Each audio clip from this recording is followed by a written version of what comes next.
నాకు ఒక విషయం అర్థం కాలే. ఒక మనిషి దేని మీదైనా ఫోకస్ చేయకపోవడానికి కారణం ఏంటి? ఫోన్సా? లేకపోతే వాళ్ళు ఆలోచించే విధానమా? ఇంట్లో ప్రాబ్లమ్సా?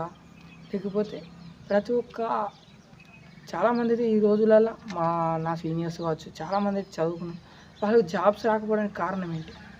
వాళ్ళు చదువులో కూడా మరి ఏమైనా తక్కువ చేసిండ్రా అంటే కొంతమంది ప్రైవేట్లో చదివిండ్రు, కొంతమంది గవర్నమెంట్లో చదివిండ్రు.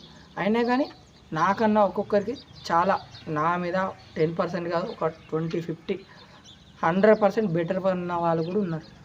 కానీ వాళ్ళకి జాబ్స్ ఎందుకు రావట్లేదు? ఈ ఎడ్యుకేషన్ సిస్టమే అలా తయారైందా? లేకుంటే మనమే జాబ్స్ కోసం ట్రై చేయట్లేదా? లేకపోతే ఉన్న దాంట్లో జాబ్స్ పెరిగిపోయి జాబ్స్ తక్కువైపోయి జాబ్ చేసే వాళ్ళు ఎక్కువైపోయారా?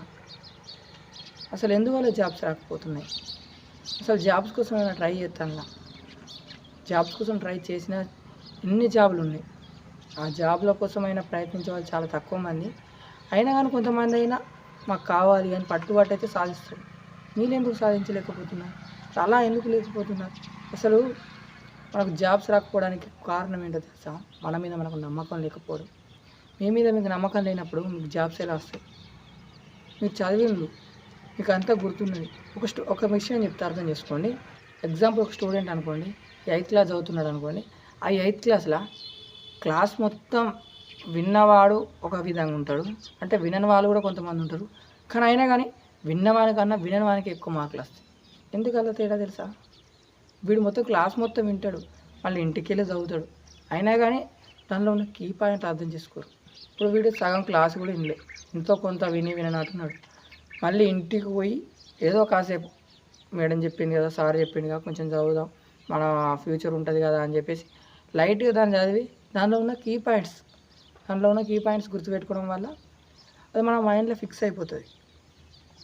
అలాగే మీ లైఫ్లో కూడా నేను జాబ్ చేస్తా అనుకుంటే కాదు, దానికోసం నేను ఏం చేయాలి, ఎలా ప్రయత్నించాలి అని ఆలోచించండి. ఆలోచిస్తే పనులు కావు. దాంతోపాటు అసలు నేను ఏం చేయాలి, నేను ఎలాంటి నిర్ణయం తీసుకోవాలి, నేను దానికోసం ఏం ప్రయత్నం చేయాలి, ఎలా చేయాలి, తెలిసిన వాళ్ళని అడగాలా, లేకపోతే నాకు తెలియంది తెలుసుకోవాలా అనే ప్రయత్నం చేయండి. దాని తర్వాత దానికోసం నాలో ఉన్న టాలెంట్ ఏంటి, నేను దానికోసం ఎంత టైం కేటాయిస్తున్నా, టైం మేనేజ్మెంట్ చూసుకోండి. నేను దీనికోసం ఖచ్చితంగా ఒక రోజులో ఇంత టైం అయితే కేటాయిస్తా అని అయితే అనుకోండి. అంత ఖచ్చితంగా మీరు దానికోసం ఒక 10-20 డేస్ చేశారనుకో, మీ మైండ్ కూడా అలవాటు అవుతుంది. వీనికి ఈ పని మీద బాగా ఇంట్రెస్ట్ ఉన్నది, ఇదే చేస్తాడు అని. అప్పుడు మీకు జాబ్స్ ఎందుకు రావో ఆలోచించండి. నేను అసలు ఈ వీడియో జాబ్స్ కోసం చేద్దాం అనుకోలేదు. ఎవరికన్నా ఒకరికి ఇన్స్పిరేషన్కి ఏదన్నా అంటే వాళ్ళ లైఫ్లో నేను చెయ్యాలని అనుకొని నేను చేయలేకపోతున్నా అని బాధపడే వాళ్ళు ఉన్నారు. అలాంటి వాళ్ళ కోసం అయితే వీడియో తీసుకొచ్చిన. మరెన్నో వీడియోస్ అయితే తీసుకొని వస్తా. Thank you for watching. మీకు ఈ వీడియో నచ్చితే లైక్ చేయండి, నచ్చకపోతే డిస్లైక్ చేసి ఎందుకు నచ్చలేదో కామెంట్ రూపంలో తెలియజేయండి. మరొక వీడియోతో అయితే మీ ముందుకు వస్తాను. Thank you for watching. జై హింద్.